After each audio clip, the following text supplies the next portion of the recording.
For regular in-depth defence news and analysis, visit www.defenceeye.co.uk. The Defence Eye podcast is brought to you by City Forum. Hello and welcome to the latest edition of the Defence Eye podcast. This week we're going to look at defence relations between the UK and the United States.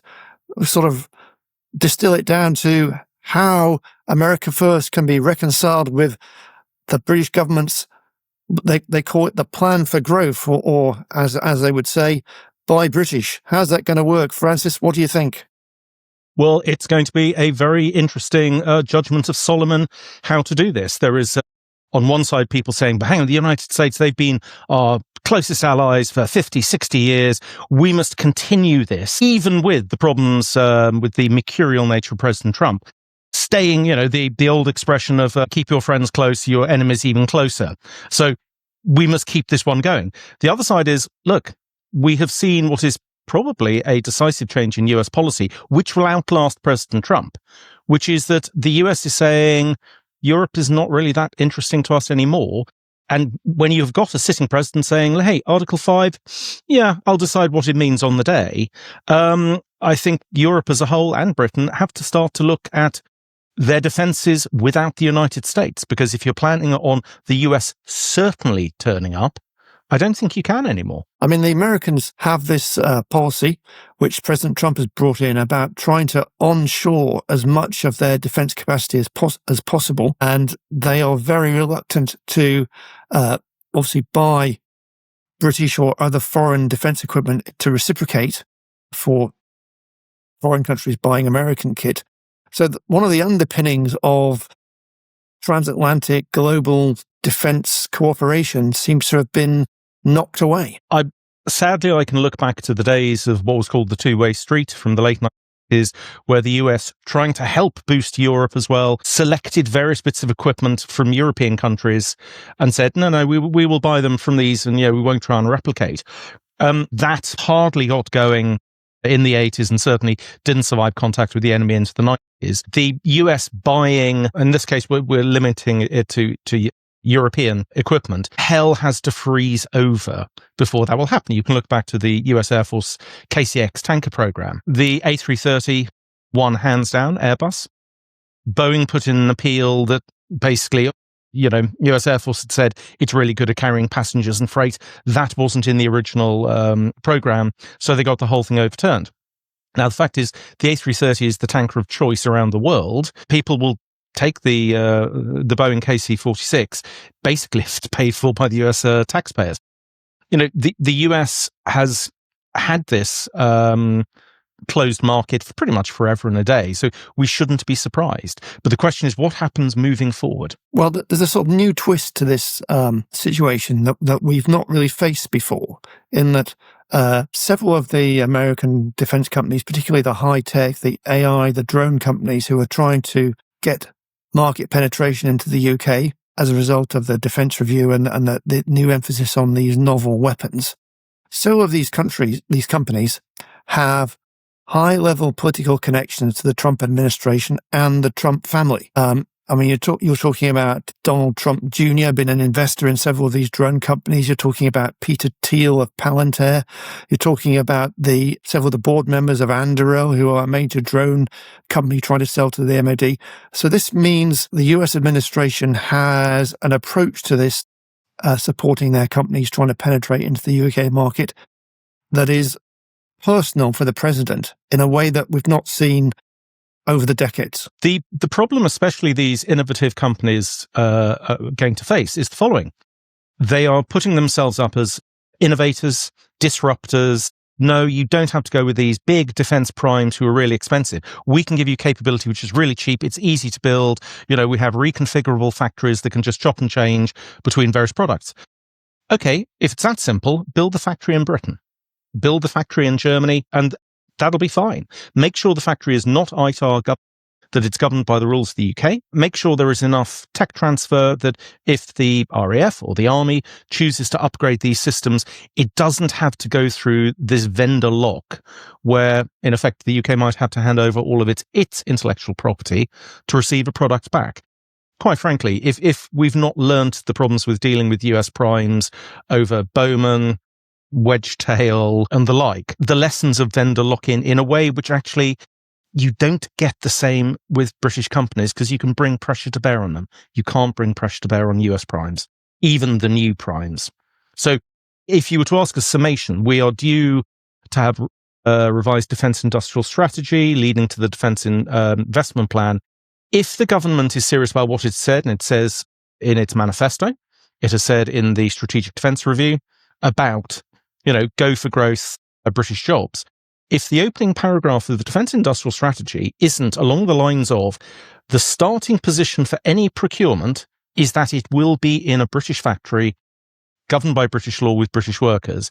If that is not in there, then like so many defence industrial strategies before it, just put it in the bin straight away. But we saw at the NATO summit in the Netherlands a few months ago, the Prime Minister was under real pressure to produce an offering to President Trump that he signed up to buy 12 more 5As. Now, you can't get more personal than that with the President putting the Prime Minister under real pressure. And this is an unprecedented situation where, we've had this before with various administrations and Congress and congressmen protecting their industries in their own constituencies.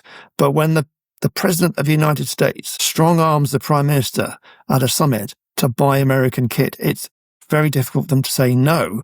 And certainly with the government strategy of trying to flatter Trump and offer him offerings and gifts, it's proving difficult for them to resist. But I think one of the problems, and this does seem to be, as it were, better understood in other parts of Europe, what we're seeing with this transactional relationship is Danegeld. Buy off the Danes and then they won't attack you. Except the problem is the next year they come to your town and say, you gave us 300 bits of gold last year, we want 300 bits of gold this year. So Danegeld, you never satisfy the Danes just by buying them off. And I think it is interesting in the face of the tariffs and so forth, Spain and Portugal are saying, no, we're not going to buy the F-35. Why should we? And it is fascinating seeing how political opposition to the F-35 deal in Switzerland has picked up huge amount of weight, including from parties who were very much in favour of it as little as 6 months ago. The realisation of, well, so what? You put tariffs on all our goods and then you demand we have to buy your equipment? No. And so, yes, we're in a stage where, yes, there is massive pressure on the Prime Minister here and so forth to try and placate President Trump. But I repeat, it's Danegeld. And once you start paying the Danes, they never go away. And in which case you could then consign this idea, which was being raised in SDR, raised in the manifesto, and raised by the Chancellor in the budget of, going for growth, British factories producing tax revenues.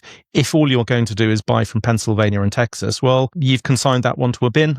And I think the one the MOD has to understand is there is no political resonance amongst the population in buying American equipment. Actually, you are making it so remote, people will have less and less contact with UK defence and it will slide down the priorities. And I think you can already see with this, the whole watering down of the welfare reforms, or you could say the abject collapse of the government in the face of opposition, the side of the Labour Party that believes in welfare, not warfare, probably has got the upper hand at the moment. There's also an interesting twist to this involving US and international investors. And the big thing that the government's trying to do, John Healey has held meetings about this, the Chancellor and the Business Secretary. They're trying to push UK defence as an engine for growth, and they're trying to attract inward investment from hedge funds, wealth funds, lots of different side of capital sources to say, come invest in Britain because we're going to spend more on defence.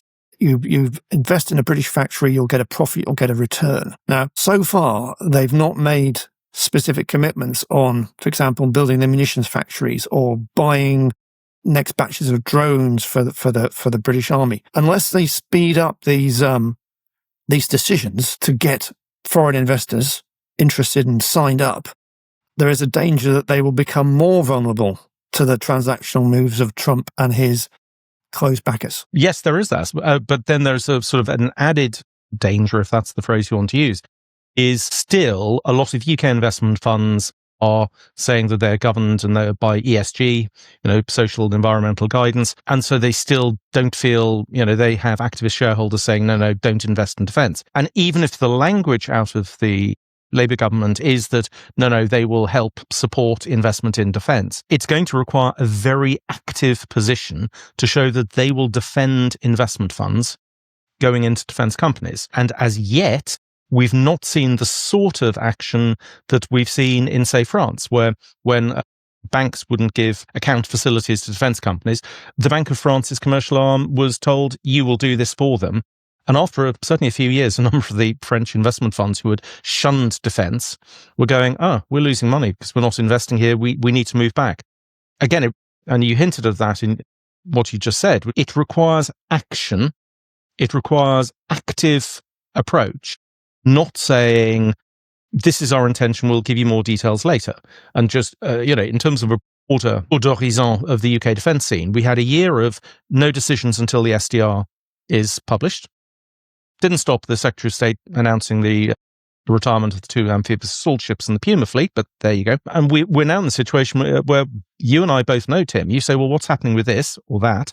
And we're told it has to wait till the Defence Investment Plan. And we're saying, when is that going to be? Well, I'm hearing now, if we're lucky, December. But people are already saying could slip into next year. So we could end up with 18 months of basically stasis in British defence. So counting down now to the DSEI event in London in September, what kind of things could the ministers do or say at this event that would create a new spirit of momentum? I mean, obviously you've got talking about making those big decisions, but what else can they do?